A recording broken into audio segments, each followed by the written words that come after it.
History.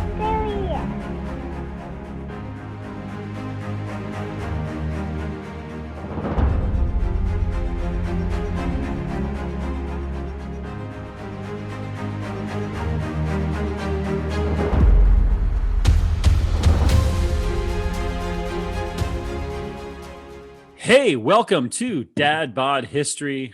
I'm Eric. That's Jake. That's Cameron. And we are here for another episode of Dad Bod History. I think this is going to be Dad Bod History 35. We're still going to be going with our Black History Month theme. And before anything else happens, I'm going to stop with all the, pleasantries. Like and subscribe and hit the notification bell. I'm not asking nicely. I'm telling you to do it. Just do it.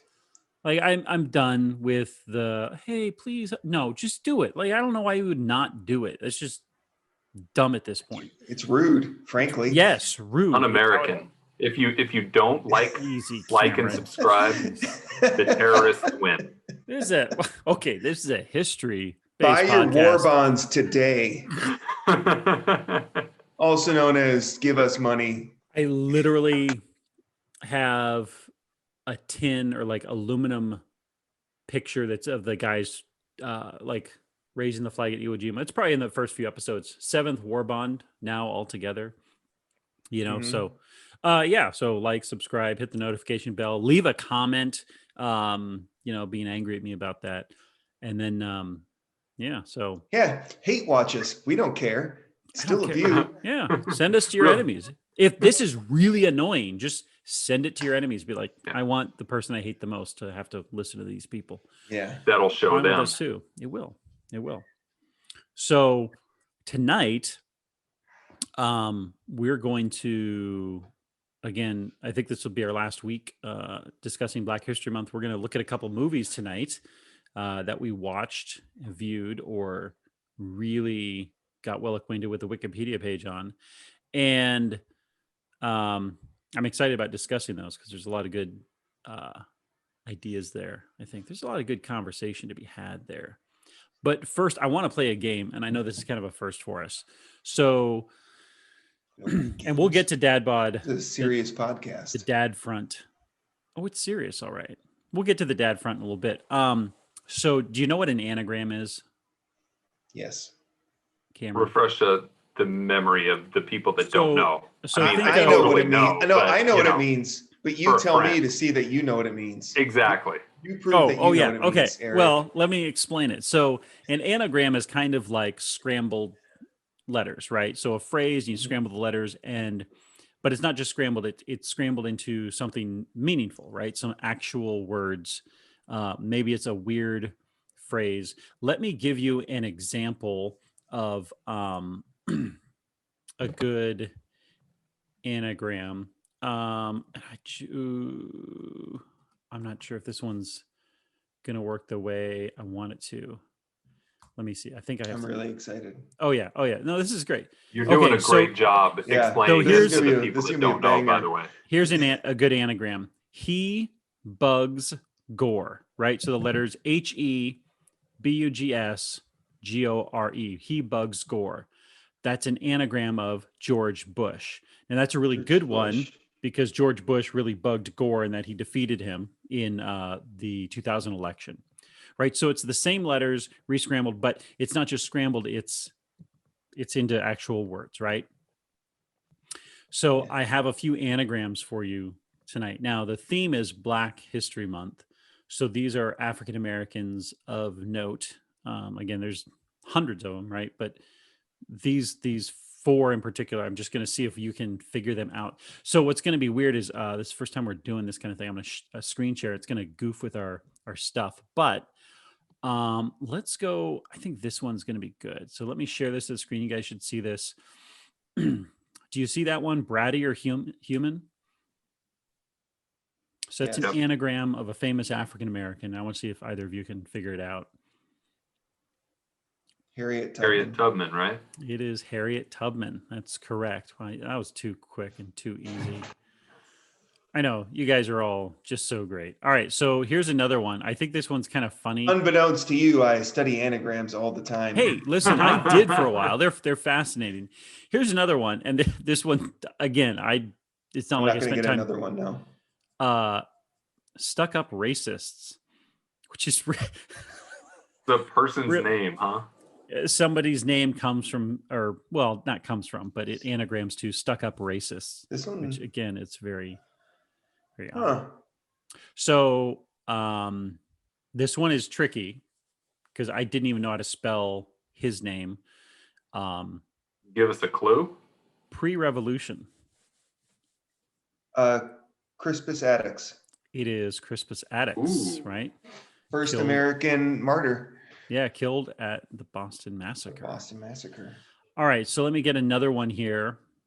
I keep going back and forth. All right. I think this one might be a bit easy just because of its length. Grave Gorgonian Wretches. Well, I think we did this one, didn't we? George Washington Carver. Yeah, George Washington Carver. Right. Yep. There he is, George Washington Carver. Okay, and so one more. It helps when the initials are the same. Just for yeah, that's a good point. This one, I think, I don't know. We'll see. Slick Ogre Defrauds.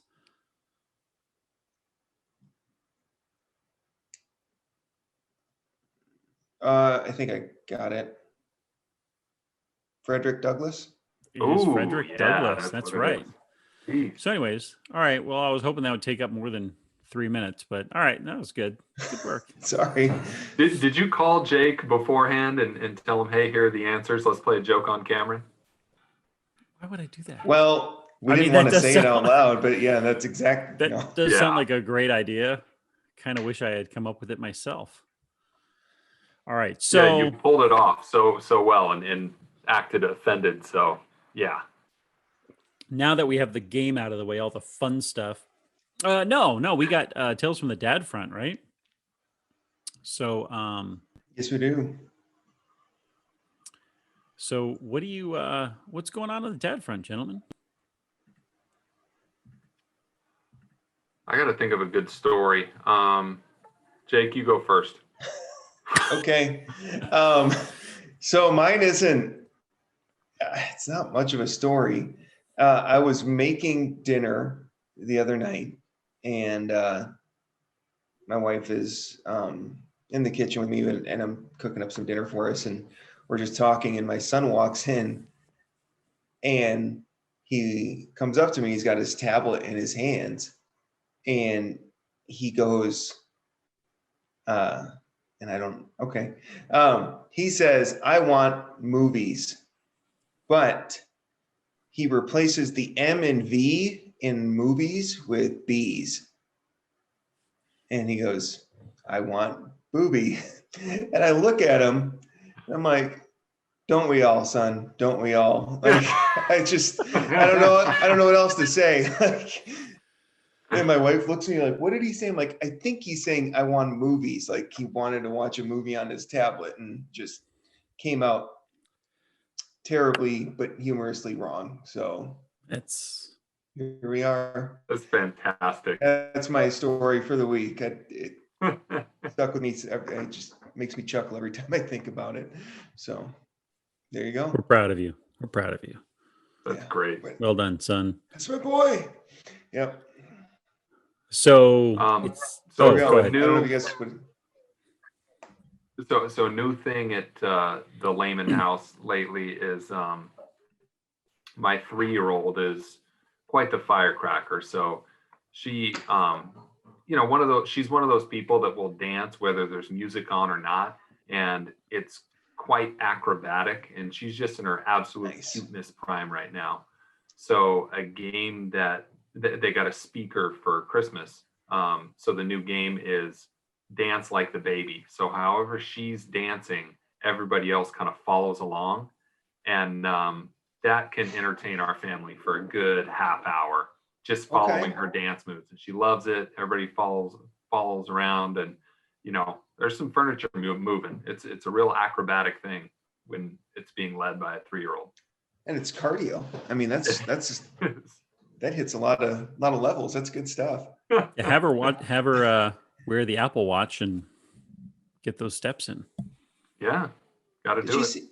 So we were at the store the other day, and we went to the toy section to buy my daughter. The deal with her is if she does good during her schoolwork and her choice throughout the week, she gets to buy a small toy as a reward. And so we were there, and we did not get this, but they have smartwatches for kids now, and they're like $60. And like, I just don't see the point of buying my daughter a smartwatch when she can't take care of her own milk cup. Like I don't know why you would get that for your child. So that's all. I don't know. That's all it reminded me of is getting your 3-year-old a smartwatch would be a horrifically expensive mistake. Well, yeah, that would last about a day. Fascinating is I have, students bring their phones to school and they have to put them away and all that kind of stuff. The number of students these kids are not 3 or 4 generations behind phone wise. They have the latest or they're just itching to get their update, but they all have cracked screens. Like, what is it you children do with these things? This is a $1,000 device and you just threw it at a brick or something. Like cracked screens everywhere. And then they've also got the smartwatches. I don't remember who it was, but one of our students had a phone and their cracked screen was so bad that they actually cut their finger on it. Like, yeah, I remember that. Like, you just need to. Mom got tired of give up the ghost. Phones. Yeah, like you won't learn unless it hurts you, I guess. But yeah, that's funny. So all right, from the dad front. So it's my son's birthday weekend, right? His birthday's on Tuesday. We can't do a party with anybody. So we've just kind of been, stringing out the gifts over several days. His birthday's coming up on Tuesday. We're going to make a big deal out of it. It's a little bit here and there. We're just trying to make him feel special. And so he's got a bunch of these Lego sets. He's really into Jurassic World. And then the youngest thinks they all belong to him. And when a present gets opened that's not for him, he screams and throws a fit. 3 years old. That's what they do. Mm-hmm.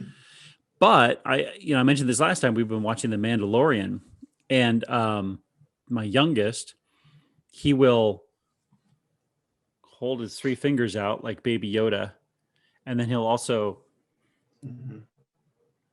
do this thing. So I was at the store this morning. I saw a pair of Yoda ears, Baby Yoda ears. They're just, a headband with the ears. So I grabbed those and he wore those all day. In fact, just about 20 minutes ago, I went to go check on him and he had fallen asleep with those on his head. So it's a win. Nice. That's a great thing about 3-year-olds is going to the dollar store and giving a 3-year-old $5, they are literally the richest person alive. And something like that, they cherish it. That's so cool. It's easy to just distract them out of it. Yeah. Yeah, I should have gotten right that. There, Eric. Should have gotten those ears beforehand, so that when my older son was opening gifts, be like, "Hey, this is for you." It's like, "Yay, plastic bag!" Be excited and all that. That's a wife thing. That's a lesson my wife has to remind me of often. Is when it's one of our kids' birthdays, we still got to get the other one something. Yeah. Otherwise, they throw a fit. I kind of forgot about it this time, and yeah. Whoops. So. I think that strategy in parenting in general is a good one. The old distraction as opposed to fighting fire with fire. Because my inclination is to always say, no, stop it, get over it, don't throw a fit. But a little bit of a distraction, just to change the subject, whatever. That works for 3-year-olds. That works for 10-year-olds. Yeah. Underrated. It would probably work on me if I went to your birthday party, Cameron, and I didn't get anything, but my wife had some little $1 gifts in her purse that she could give me to distract me so I didn't get sad. It would probably work. Like, I'm not going to pretend it wouldn't. So. Yeah, you're not wrong about that. Yeah. And isn't that interesting that every child's birthday party you go to, like, people come to your house and bring gifts for your kids, but you have to have little gift bags Mhm. for everybody that comes so that none of the kids, it's so different than when we were kids. When did that start? Like I remember late that as a kid. 90s? It must have been Really? when we were Yeah. had outgrown birthday parties. I guess not for Eric. Apparently that was something that That's always been happened the in his standard. Like, where's happened my, in his bougie lifestyle. oh my gosh, Dang, that's the Eric. second time I've had bougie thrown at me this week, by the way. I don't know. I just don't remember that ever as a kid. I mean, I was been drinking a lot of this Out. the last couple of weeks, and I had one at school, and I was drinking at the back of the classroom, and a student turns around, he's like, "Wow, bougie water, huh?" I'm like, which is interesting since it's obviously with the Red Star a very proletariat water, but Isn't it? Okay. Isn't it Italian? Pellegrino? it is. Okay. Yes. It's bougie. Karl Marx was not drinking Pellegrino. I'm just telling you that. No, right no, now. that's why. Okay. The Red Star. Anyways. All right, so let's roll into our topic here because this is getting off the rails quick, and that's okay. I don't mind it, but Right? those people who clicked like and subscribe and got this far are probably getting irritated. They're like, "This is not what I signed up for." So we never ever do this ever and Never. get distracted. Evian water isn't, well, it's not an anagram. It's just naive backwards. yeah. Yeah. All right. Sorry. Let's get back. Let's get into the topic. Oh, this is great. This is great. Real topic. Let's focus. Sorry. So here's one thing I realized this week while teaching, knowing that we've been in person, but we've also been live streaming our classes because we have some home learners and it's getting recorded too, right? So this week I was teaching about we're studying the Russian Revolution. So we were doing a topic on Vladimir Lenin and communism and socialism. And, I just kind of have a habit of just continuing to talk, right? So I mentioned, here's what communism is, right? It abolishes private property. Here's what socialism is. It's, government ownership of industry. And here's how this works. The one little thing we always say to kids, right? Like if you want the classroom to be socialist, here's what I do. We take our test next week and I would give everyone the average grade and what would happen then, right? Like, so the 4 kids who get A's, what would you start to do? And I wouldn't study anymore. The kids who always get F's, what would you start to do? Well, wouldn't study anymore because I'm going to get the same, right? So we have that discussion. I understand that that's not a perfect analogy, but we're getting into this conversation and kids are asking questions about, why would people want to do that? And what's the result? Just all these kind of things. And I, it's the first time I've realized during that conversation that I'm kind of like watching what I say, knowing that this is being broadcast. What was fantastic is I did have a parent come to me and said, we really enjoyed the discussion on communism. And I'm like, that's just great. So super excited that So what you're saying is you didn't do a John Galt monologue, or you just no, I didn't go it pretty full. No, tame? I didn't go John Galt. Well, see, so I could have gone full John Galt, but I had a student who's like, $1.9 trillion. It's just, we got to pay that back. And I'm like, and I just said, do we? And he's like, our debt's $20 trillion. And I'm like, we're doing okay. I don't know that we have to do anything about it. And I was just kind of left it at that. And that kind of surprised me to say that, but surprised myself. Yeah, that's interesting. Those conversations, though, I remember when I was teaching, and especially economics, those are fun conversations to have.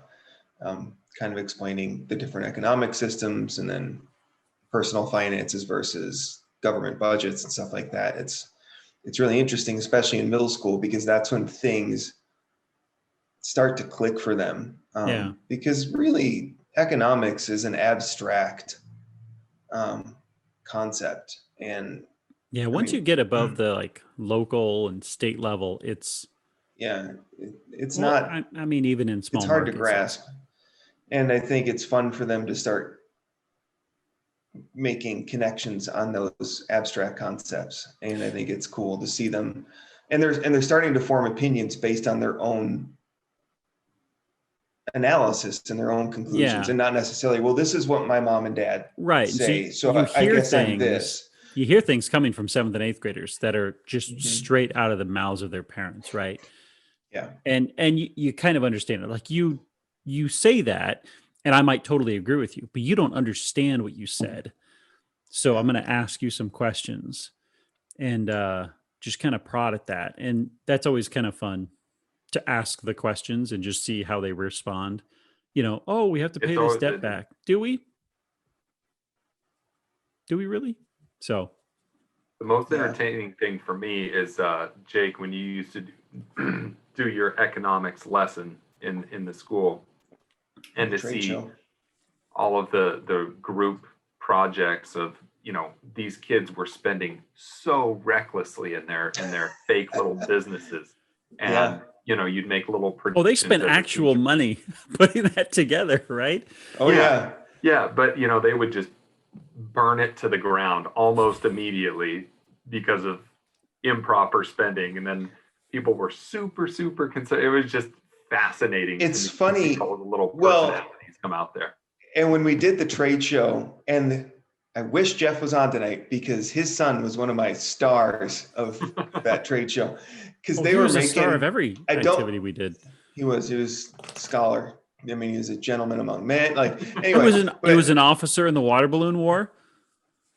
he was an officer Raptors- and okay. Anyway, As a 7th but grader, he was a his commanding group, and I officer of don't- Raptor. Eric. Okay, let me finish my sentence, and you Okay, can do go. your rant, and then. Okay, and his group, I don't remember what they were called, the Tiki Hut or something, but they were selling like fruit smoothies, hand over fist, just raking in the cash.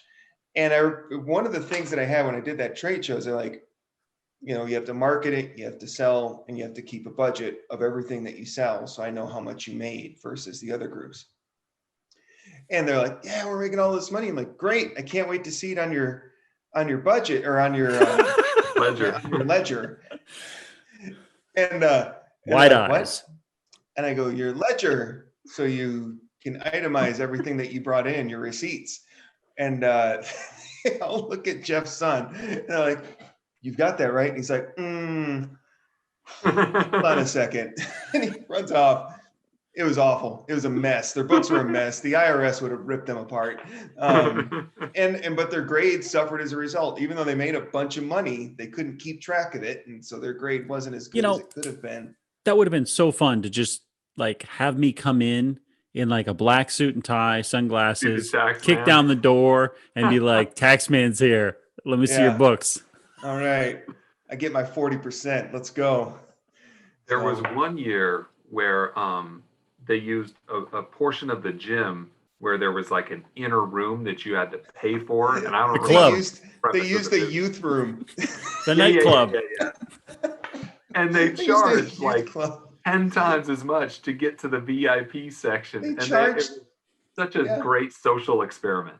They made so much money because they made you pay for exclusivity. It was unbelievable. There was like 4 kids in there, and they're like, yes, we're in. It's like, you're in with 3 other people. Is that really worth it? And they're like, yes. Yeah.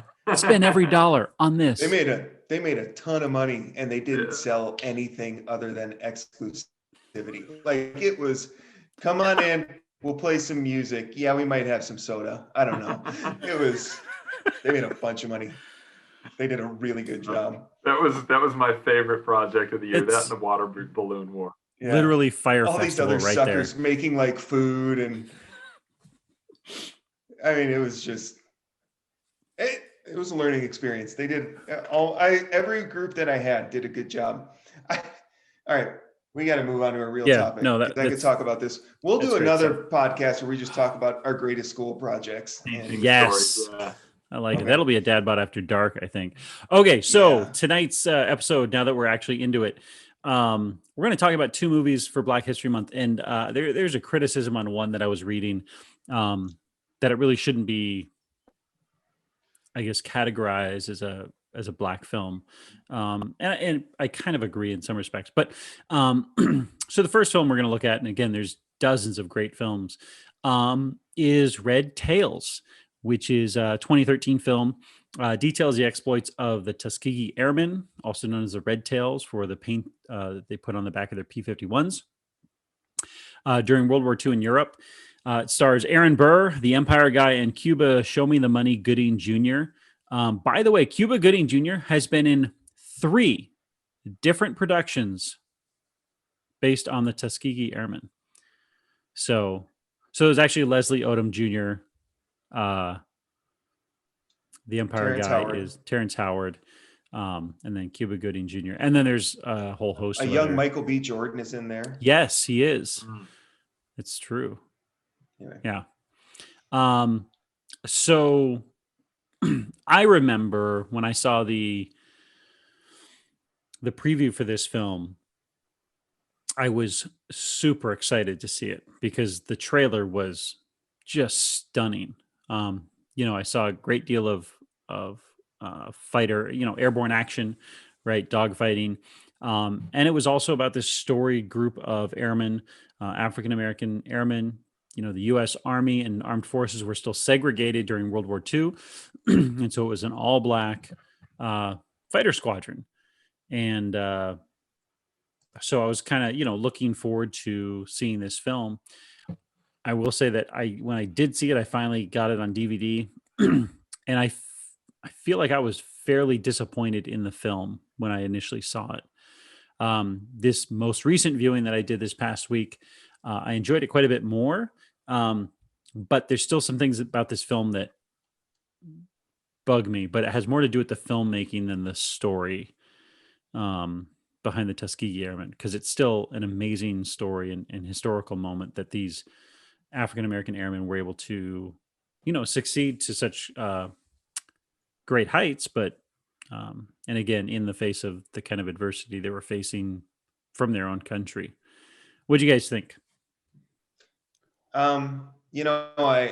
It's funny. This is one of my wife's favorite movies, and she was really excited for me to watch it because I had not seen it until we started doing the research for Black History Month. And she, when she was a teacher, she taught middle school history and social studies, and she would show clips of the dogfights in this movie to her students. And I think she showed the "We Fight" speech that Terrence Howard gives as well. But and I would say from that perspective, the air-to-air combat scenes were really, really good. I really enjoyed watching those. But I will say, as far as like just a movie watching experience, I didn't really like the movie. I thought the acting was kind of forced. The dialogue wasn't super good, especially when you have such good actors as Leslie Odom Jr., Terrence Howard, Cuba Gooding Jr. I mean, those are Cuba Gooding's an Oscar winner, right? Like, and Bryan Cranston's in it, like, and Gerald McRaney. Like, these are not like B-list actors, and I thought, man, for such a star-studded cast, it was kind of a letdown. And I remember, and I think, and maybe this is because memories, grow fonder as I get older, but I remember seeing, I think it was just called the Tuskegee Airmen, 1995 movie starring Lawrence Fishburne. And I remember that movie being really, really good. Granted, it was 20 plus years ago now. And so I guess I was expecting something like that when I watched Red Tails, and I just didn't feel it the way it was when I saw the original Tuskegee Airmen movie in the 90s. But with that said, I mean, I think there was some really good stuff in there. Although I wouldn't say historically speaking, because from what I read as afterwards is none of the characters in the movie were actual Tuskegee Airmen. I mean, they were all kind of composites of different real people, but none of them was like an actual person in the Tuskegee Airmen. So I thought that was an odd choice made by the director or producers. Yeah, I mean, they're was trying to. I guess the way I'd put it is, if I'd compare it to other war films, because it's a war film, is that Mhm. it's trying to tell the story of the Tuskegee Airmen, um, but you can't do that over what seems like a condensed period of time in the film, right? It seems very condensed, and you're trying to tell like this broad, sweeping story of the Tuskegee Airmen, but it's about a handful of um, missions that they go on. You got the love story tied up in there with I think Lieutenant Little, right? And Mhm. his Italian love interest. And then you try to tie in as well kind of the civil rights aspect. And so I think that's where the film kind of bumbles. I will also say this is one of two films, I believe it's just two films, that are under the Lucasfilm production. So when Lucasfilm comes up, especially coming out of that kind of early 2000s, early, what, 20 teens, um, it's heavily overproduced, I think. It's, Mhm. I don't think they filmed a shot in Italy, but I don't know that for certain. Um, Everything has extra CGI. I mean, pretty much any scene in there that's from more than 20 feet from a character has CGI in it. So it's I just felt like it was kind of overproduced. But again, the dogfighting scenes were absolutely amazing. Um, Mhm. Especially with all the bombers. It's probably some of the best air action I've seen in a World War II film for that, showing the bombers, showing the planes fighting around them. I found that to be pretty compelling stuff. And so I think getting some of those clips was something that I might try to do for when I teach World War II, because I think those show what that stuff looks like pretty well. Cameron, you got any thoughts? Yeah, I think they did a good job of, showing how over time these guys earned respect. I mean, they were a very important part of the war to protect the bombers, and weren't necessarily the main guys, but they were kind of in the behind the scenes. And I like, they always say that the logistics wins wars, and it's not always necessarily the people on the front lines, but those who support people. And it's cool to, first of all, it's a good story and it's a historical story. They took liberties, of course, but I like that perspective of, um, you know, there's a lot of different roles to Mhm. win a war. I agree with that. I think that was a good point that they highlighted. And, I think one scene where they're basically saying the white fighter pilots are off going to get the crosses on their plane. They're going for the dogfights and the glory and leaving the heavies, the bombers, exposed. And because that's how they were trained. And I don't know enough about how pilot training happened back then, but and then they said the Tuskegee Airmen, like, you need to sacrifice personal glory to make sure that American lives are saved and that we can accomplish our missions. And they did. And something that was accurate is that um, on average, 46 bombers were lost on escort by white fighters, or white fighter squadrons, I should say. But for the Tuskegee Airmen, they only lost 27 bombers. So they were far better than the average for the war. And, they did shoot down, I don't know how many, I don't know if I had that stat, but they had 66 airmen that were killed in action. They did receive 96 flying crosses. Oh, yeah. And they didn't have any ace pilots, but that's because to be an ace, you got to shoot down 5 enemy planes. And if you're making it an intentional goal to stick with the bombers, then that's obviously going to keep your numbers down. But like you said, the logistics made for more successful bombing run, Cameron. And I think at the end, that's what you want as a commander, certainly. And I think it's a microcosm of the greatest generation too. And it's too bad that when America looks back at all the sacrifices that were made, and lives and all of the things, even back home, that was, you know, every American. It wasn't just the ones that are fighting in the war. And like I said, some of the unsung heroes. There's so much to cover when you talk about history and what history talks about. There's, you know, D-Day obviously comes up, and Battle of Midway obviously comes up, and dropping the bombs in Japan were obviously big things in the war. But when you start to peel back the layers and you talk about, yeah, I mean, maybe things would have been different had we not had, you know, certain contributions, be it from minorities, be it from whatever. Just it's cool to see the big scope of history. And I say this all the time on this podcast, but I am always learning in some of the research that we do that, hey, I've just never really even thought of it that way, because the history that we learn in school is just so narrow. Yeah, it's a good point. That's a good point. Eric, you got any other thoughts here? Or? No, I mean, you know, that film Tuskegee Airmen from 1995 did have Cuba Gooding Jr. in it. So he's been in a couple at least, and he was also in a documentary, I believe. But yeah, I mean, it's interesting because you know, the next film we're going to talk about, it kind of occurred to me as well. But you know, it's, if you take these contributions out, it doesn't necessarily change the end result.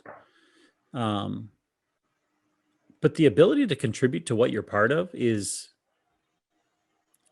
something else entirely. And to anyone, for anyone to be deprived of the ability to contribute to a common task or a common goal, it is, I mean, that's detrimental to everybody, right? And so if everybody can have a hand in where you're going, it's better for everyone. So again, could the Allies have won the war without the Tuskegee Airmen? They probably would have. I mean, you can take any single unit out and we probably still win the war. But it's this kind of story. That's the story of every other unit during the war that did something spectacular or exceptional, or simply stood their ground for long enough to, again, gain another inch, another foot, another mile for the Allied cause. It's, you know, who doesn't want to be a part of trying to defeat evil, right? So, and of course, the part of their story of they're also fighting this other kind of much less traditional battle in their own ranks of the U.S. military and at home. Makes it more complicated, but also more, I think, rewarding to have done it in the face of, you know, adversity. No, I agree with that. I think that's a good way to kind of button that one up. And we can move on to the next one. Yeah. So the next film, and again, you know, we said, well, let's, you know, we don't have all the time in the world, was a movie that I had not seen yet. That's Hidden Figures, the 2016 film based on a book of the same name by Margot Lee Shetterly, about African-American female mathematicians who were working for NASA during the space race. So this is, the film takes place, it seems pretty much a narrow time frame of the early 60s. But the events that are kind of shown in the film actually span from the late 40s into the late 60s. And it features three women, a NASA supervisor and mathematician, Dorothy Vaughan, a NASA engineer, Mary Jackson, and a mathematician, Katherine Johnson, who her work was calculating the flight trajectories for Project Mercury. So it features these three, and it kind of this story that's kind of these three intertwined at NASA and their contributions, and three African-American women. I think Cameron, you took a good look at this. What do you think? Yeah, I got a lot out of this movie. I watched it with my wife, and we were really impressed with the movie. And I think the best way to set this up is I was reading an article not long ago, and it was about cognitive bias, and it was about how going into a situation, if you're not given the benefit of the doubt, if you feel like you have to battle just for respect, you're already at a disadvantage. And I kind of liken that to what I used to tell my athletes when I was coaching them, especially in basketball, is the tendency is to, especially when you're on defense, to react to what the offense is doing, not as opposed to dictating the tempo of the game, dictating what has to happen, and stop them from doing what they want to try to do. I thought the movie, one of the big themes that I thought was really cool is, man, these women just had to earn respect. I mean, they started at below zero, and just to get to zero so that people would view them a certain way, it took a period of time. They had to be really, really good at what they did. They had to be respectful and get along and handle themselves well. And they had to get extraordinarily lucky.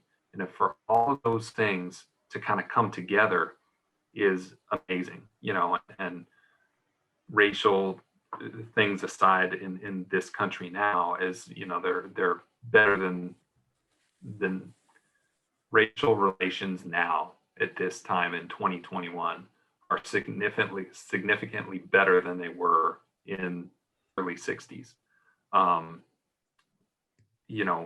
The women who have been in the workforce, and it's common now to see women in the workforce and working full time and juggling motherhood and wifehood and working at the same time. And there were so many different things working against these women. I thought that was really, really cool. So just for the fact that they didn't have a chip on their shoulder, and were still able to succeed in spite of all of those things, is a real testament to not just their intelligence, but their ability to fit in. And, one of the perfect examples of that was it Dorothy Vaughan? Was that her name? The supervisor? Mm-hmm. She had the foresight to say, hey, these IBM computers are the way to the future. They make these calculations so fast. If we want to keep a job, we need to learn these computers inside and out. It doesn't matter how smart we are. We have to be smart about what we're focused on. So,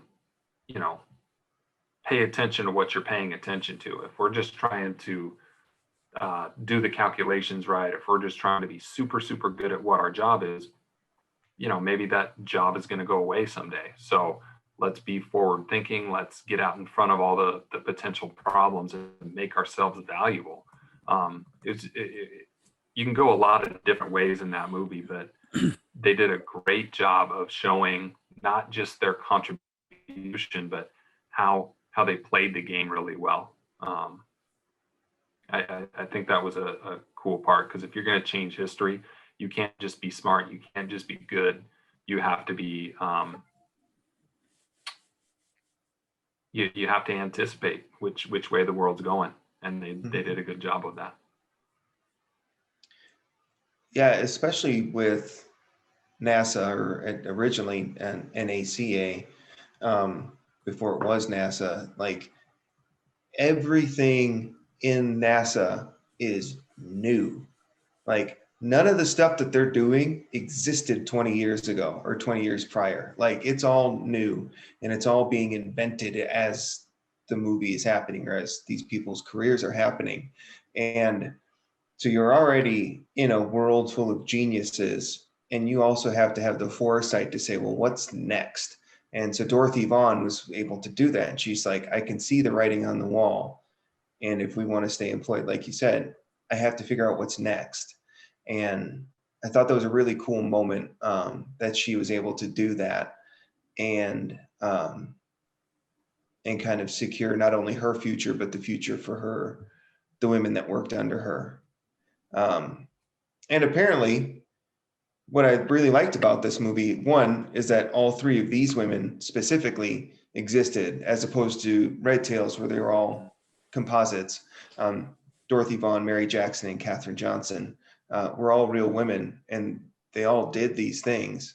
And then the other thing, like you said, with the women programmers, is that was also something that happened in NASA, is that Black and white women became a lot of the early computer programmers when the IBM machine came out.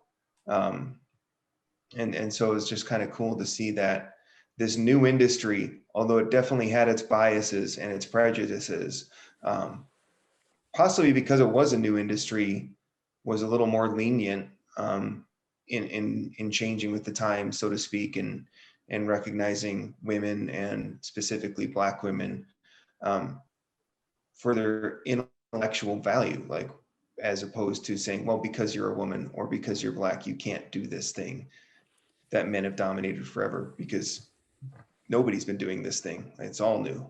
Yeah, the Yeah, history and of computing. I like the comment that you made last week, Jake. You said how, history is all about standing on the shoulders of giants. And, they didn't really have anybody to learn from and say, take inspiration from. These. To your point, this was a brand new industry. Everything was, it was a white male dominated situation. And having to work that much harder and be that much better just to break in, just to have an opportunity, and then you have to be the best day in, day out, was really cool. And regardless of the color, there were a lot of minorities, a lot of women that that changed the world in the 60s of how we look at employment. Mm-hmm. Yeah, so if you look at the history of computing, it is kind of, it leans heavily towards women, especially in the early days of computing, as they were the ones who were feeding the machines the cards, right, the reader cards. And that probably goes back to things, even at like Bletchley Park in England, where they were trying to break the Enigma code. The number of women who were working there doing a lot of the legwork, leaned heavily women. And I think there's a couple reasons for that. One is they're intellectually capable, which is not a question, but that the men who might be doing that job were off fighting in a war. And that didn't change in the early 1950s, as there's a lot of men over in Korea. It didn't change in the 1960s as we got tied up in Vietnam. So it's natural, especially as women are entering their workforce. That's something that they can, a lot of them felt drawn to, which is really fascinating. Again, like I said, this film did take its liberties in condensing a lot of this stuff, and also kind of, I think, for the sake of dramatization, I think made some of the, and again, it's going to be hard to, because my goal is not necessarily to downplay it, but some of the NASA wasn't racially segregated like they showed in the film, at least not in 1961. Was there, individual personal biases and all that kind of stuff? Sure. And even when, and I think it was Mary Jackson? No, Katherine Johnson, when she had to use the restroom, right? In the film, when she had to go run back and forth between her building and the other building to go use the restroom, that wasn't actually what happened. What she actually did was she just used the women's restroom in the building that said white. A complaint was filed. She ignored it, and then they dropped it, because I think, especially in federal buildings and federal facilities, they had desegregated, and they weren't going to uphold Virginia or Maryland Jim Crow laws. They were just like, no, this is a federal building. We'll do that.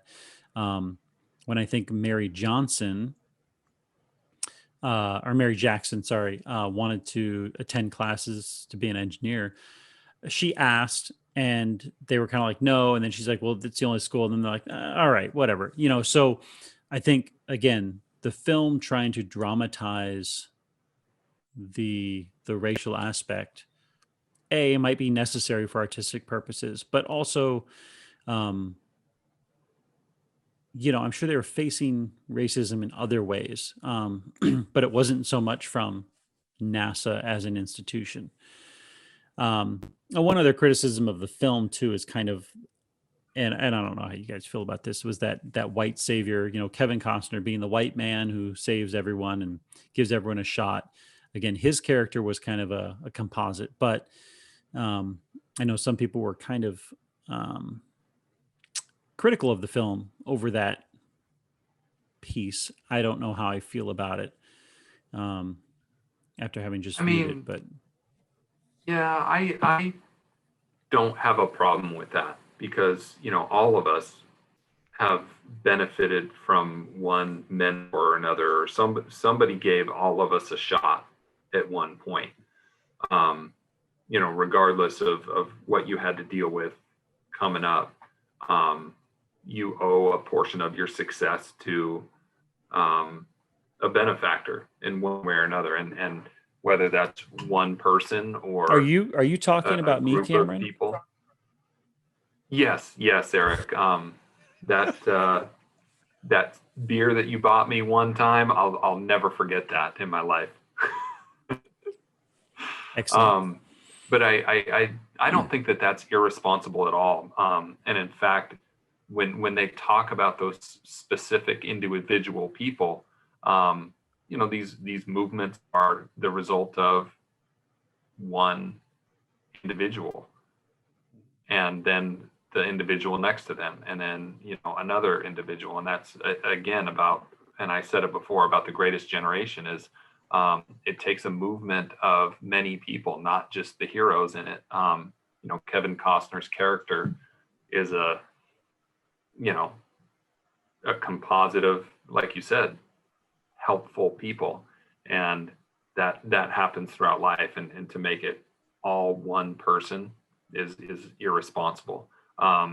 Jackie Robinson had a lot of success and owed that to Branch Rickey, the general manager of the Dodgers, to a certain extent. So I think it's great when other people are appreciated in that role. And I think, and I get it, I think there's a trope in movies, certainly, especially movies with Black characters, where there's a white savior's complex. There's that white savior character that pops up in a lot of movies. I would say with this movie, with Al Harrison, the character that Costner played, as you said, he was a composite. He was largely based off of Robert C. Gilruth. He was a composite of 3 directors that existed at NASA during Catherine's time there, but mainly Robert C. Gilruth. And, some of the stuff in there, although dramatized, like when she has to be a part of the Pentagon briefings, and Jim Parsons' character, which was also a fictionalized character. He wasn't an actual person, but somebody said, well, women aren't supposed to be in the briefings. And she goes, is there a rule for that? And they're like, no. And then the boss was like, all right, well, let her in then. Like, there's no written rule that says she can't be in here. So there were instances there, I think, where this person that Al Harrison is based off of did do things that helped Catherine Goebbels or Johnson. But I do think him dramatically smashing down the Collard's bathroom sign I could see that being as a bit much, because one, as far as I could see in my research, it didn't happen. Like you said, Eric, it was just, and so I think great scene though. Oh yeah, it's a fantastic scene, like, because you have, but really what his character is about. His character is about, we have a task. I don't care who's involved. It doesn't matter to me, their sex or their color of the skin. If you can do this job, then we need you. And so when he realizes after her outburst that there is this thing that's taking from the task, he went to fix it. And and I will say with that that was a theme, is the bathroom was a theme throughout the movie.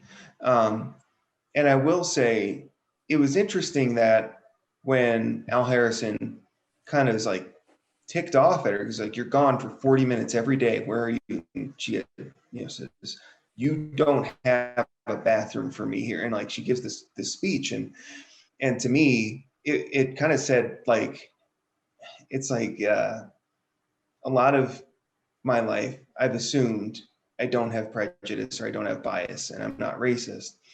And it's not that I am, but there's so many blind spots in my life because I just have no idea what Black men and women are going through in modern day America.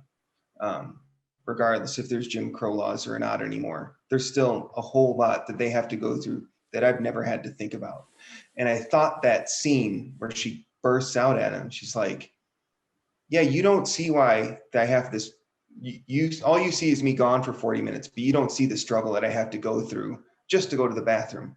And I think after that, to his character, it opened his eyes to this whole other subcurrent that she has to deal with on top of just being a genius and trying to get John Glenn into orbit.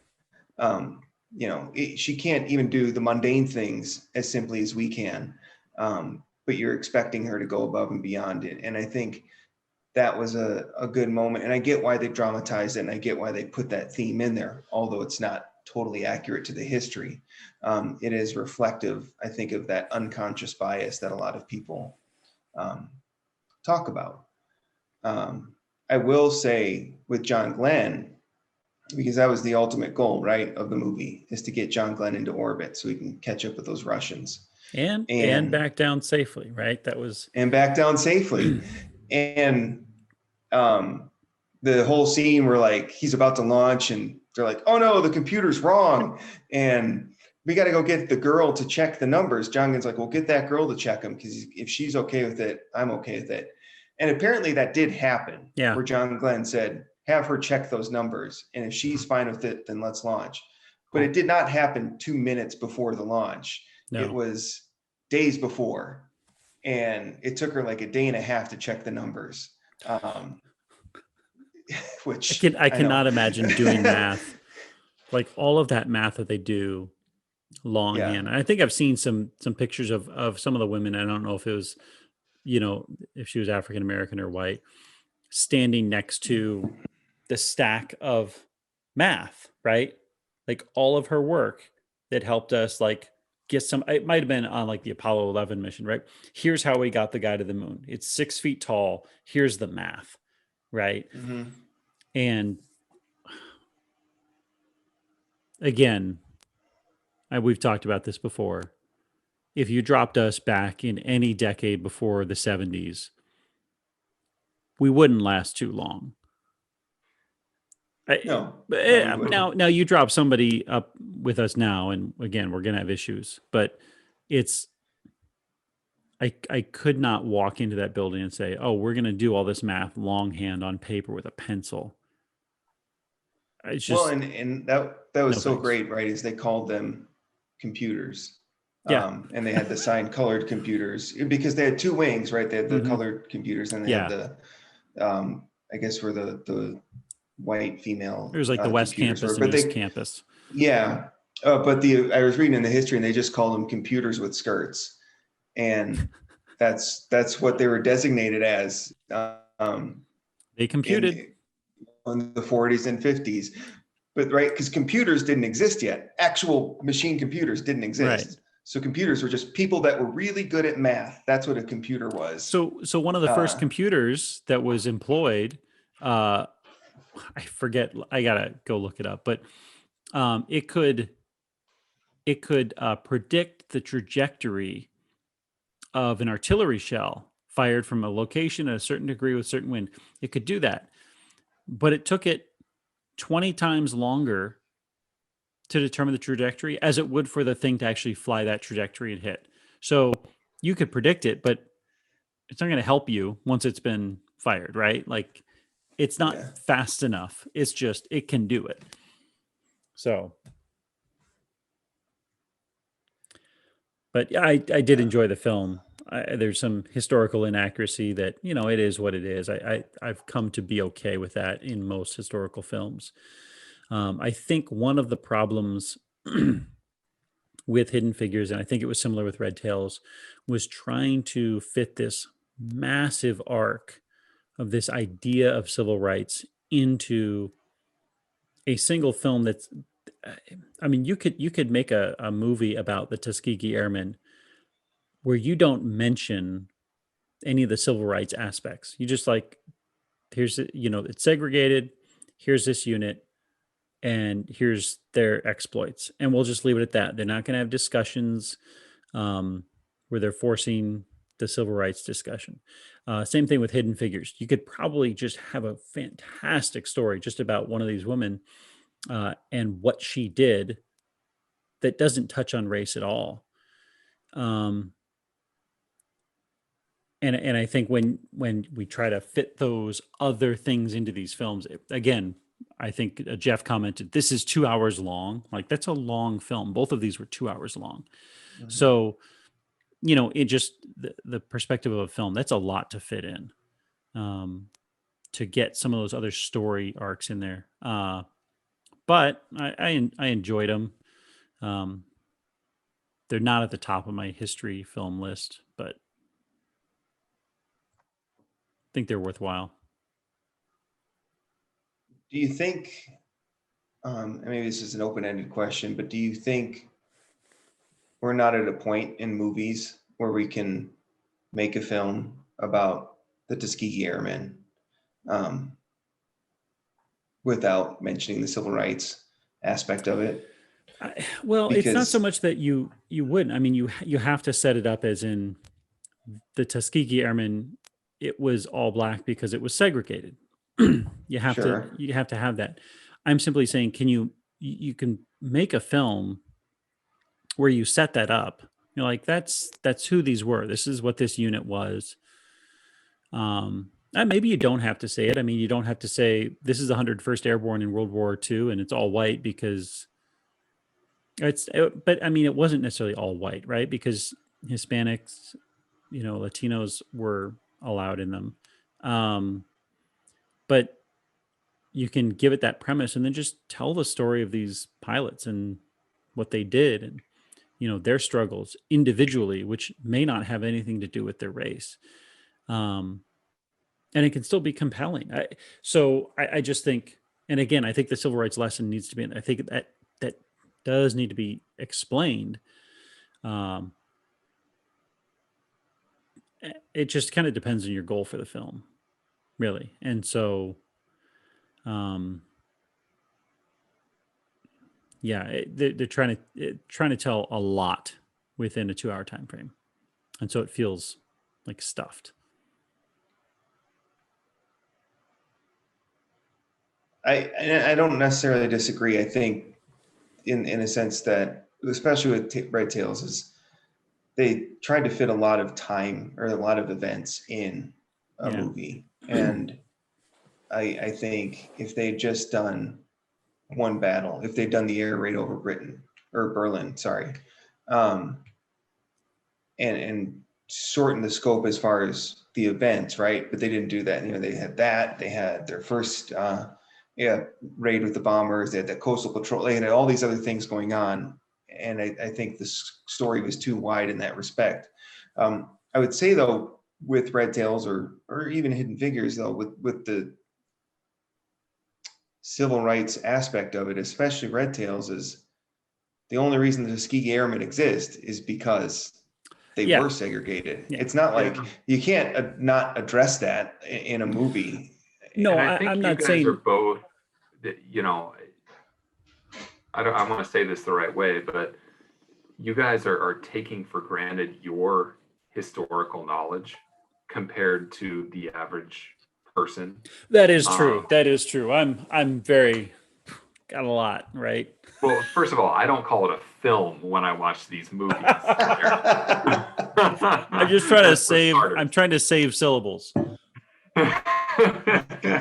No, I just think I see what you're asking there, Jake, and I think it's a good point. For most of us, history novices, I think it kind of needs that backdrop to really help you understand the scope. And, you know, especially as time goes by, 20 years from now, people are sadly probably going to be less aware of the civil rights movement than they are now. So, you know, as a director, you also got to think about, you know, how's this going to stand the test of time? And that context, I think, is important. Again, depending on what your goal is for the movie, but yeah, you got to kind of put that in if it's going to hit home. In my I guess one of the things that I would say to that, and I guess the story of the Tuskegee Airmen as a military unit, apart from the segregation, is extraordinary. Like, Oh, it's incredible. their achievements and their story is fantastic, and it should be told. They achieved something amazing, and there's plenty of other units that also achieved at an amazing level, right? And that is great, or it's good enough. Then there's the added aspect of, also keep in mind there was segregation, there was a separate set of laws for one group of people. That also, to overcome that, adds another layer. What I'm going to get these names long, right? Katherine Johnson, Dorothy Vaughan, Mary Jackson. What they did, had they been white men, was amazing. It doesn't matter to me, because what they did was extraordinary. Their circumstances make it even more extraordinary. But I think, and I would hope at some point in the future, we can say what they did was amazing, regardless. But I mean, you can go back 2,000 years and different Roman units that were, separated out by their tribe. You know, we still tell the stories as if this tribe was different and separate and set aside, and they achieved at an extraordinary level. So I think it might be hard ever to separate those things. I agree, but I mean, right? You wouldn't do a movie of Jackie Robinson without, right? Understanding the circumstances, right? Like, without explaining what he was doing. Like, that's the whole point. Yeah. That the Tuskegee Airmen were a first, and these women were, in all some respects, were firsts, and right, first supervisor, first black female engineer, first, Johnson did the calculations for Apollo 11 and did the calculations to save Apollo 13. Like they were all doing things that no woman had ever done, no black woman had ever done, and I don't know if any black, I don't know if there was black men in S. I don't know. And so I think, and I agree with you. I want to appreciate people for what they do and who they are just as people. But I don't know if we're ready to do those movies yet, where we don't spend a lot of time doing exposition on the circumstances of what they're going through at the time. No, because I hope we are someday, but I don't think we are now. I guess, I don't know, maybe I'm going to go back on myself here, but I wouldn't necessarily want to tell these stories without having some of that context, right? I guess I'm talking more to the, in Red Tails, it kept bringing up civil rights things throughout. And again, that's where I think the dialogue, and you mentioned that the dialogue was kind of, it just seemed very forced. Like they're like, here's 5 hours worth of dialogue. Let's get the most potent phrases in. And Jeff, in our text, he didn't make it tonight, but he had his counter of war cliches, right? And so they're packing all of that into that take film. that, Mr. Hitler. And no, I agree. I think the writing in Red Tails just wasn't very good. I would never want these stories from our past to be told without some of the context. You need that context. What I would love is, as we go forward in our country's, history, we don't have to, right? Because we have to in the past, because those things happen. We have to understand the context. I'd like to get to a point where that context doesn't exist, that context of segregation and racism, that context of different levels of where you start and how people see you, prejudice, where if you achieve something great, it happens regardless, and doesn't have to happen in spite of some other immutable characteristic. So I guess I wouldn't want these films to not have their, I wouldn't want them to lose their context, but I would like my children and everyone they grew up with to not have to explain context first for their achievements. Mhm. I don't know, maybe that's muddy waters, but Yeah. No, I understand. And you could go on a rant right now of, I just did. you know, hey, read a book, kids, and know your history, kids, and, you know, educate yourself so that that context is less necessary in a movie. You know, the society works when the educational system works and people know a certain amount of just baseline stuff. So, you know, art and culture works better when people are well educated on these type of things. So yeah, history is important for, you know, the facts and figures and that kind of thing, but, you know, it's bound to repeat itself in some ways, and Sure. we can look on it and learn about it. So yeah, it's an interesting conversation for sure. Is how much context do you need? Varies by person, of course, but yeah, hopefully we'll get to a place in education, not even race relations, but in education where this is like common knowledge stuff. Everybody know, oh yeah, okay, go on. We don't need this kind of context. But Or yeah, maybe, good point. as you guys are saying, that is that not that we don't need the context, but that the context is already intrinsic within us, so we already understand. Oh, 1940s World War II Army was still segregated, and here's what happened. So that they don't have to do a bunch of exposition within the movie itself. You can see it kind of implicitly built into the story, but you don't have to have them kind of saying, and here's what's going on here, and here's what's going on here. So yeah, I think we're all on the same page. We're just at like slightly different paragraphs within that page. Like I think we're real close. Might not be on the same line, but we're on the same page. So Yeah. you got something there, Eric? I thought you were about to knowledge drop us. I mean, I'm kind of reading some things, and I kind of wanted to.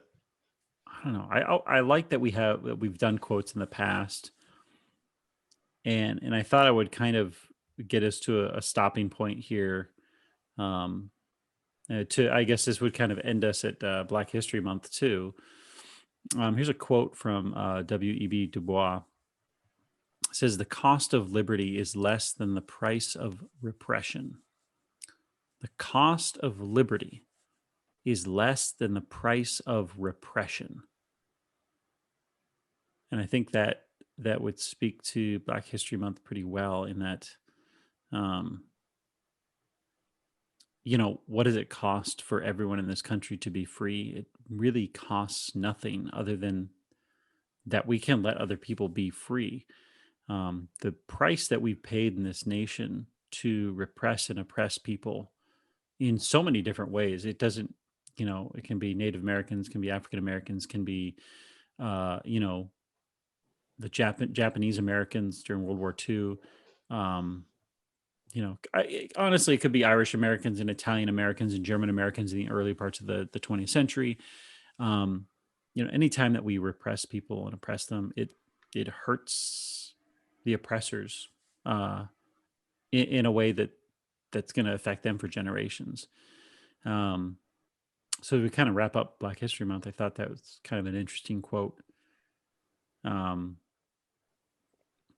You know, as somebody who likes to think forward for this country, I'd like to get us to a point where this isn't our constant conversation.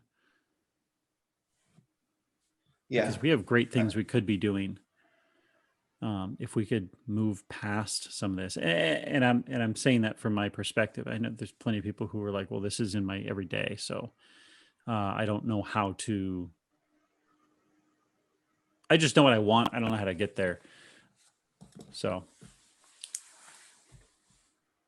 I think it's a great quote, though. I mean, it really is. And, you know, as you said, the repression and the oppression that have happened in America hurts everybody. It doesn't just hurt Black Americans or Hispanic Americans or Asian Americans or certain subsets of European Americans, depending on the time that they emigrated to the United States. It hurts everyone because, as we saw with when we were discussing George Washington Carver, and like, it's like, why wouldn't you want his ability to spread his knowledge and his help? Why wouldn't you want that? And when we talked about the athletes, and it's like, and Jack Johnson, the boxer, it's like, man, if they had let him go pro a few years earlier, how great would that have been for boxing? Like, it always, and the same thing with these women, and the same thing with the Tuskegee Airmen. It's like, if they had let them fly the bombing missions earlier, would that have made the Americans more effective overall in the war effort? And it's like, not letting people realize their potential doesn't just hurt them, it hurts everyone. And conversely, encouraging and pushing people to realize their potential is a benefit to everybody. A rising tide lifts all boats, so to speak. And I think we've seen that over and over again as we've done these pods for Black History Month. Is, you know, the more we lift people up, the better it is for everyone.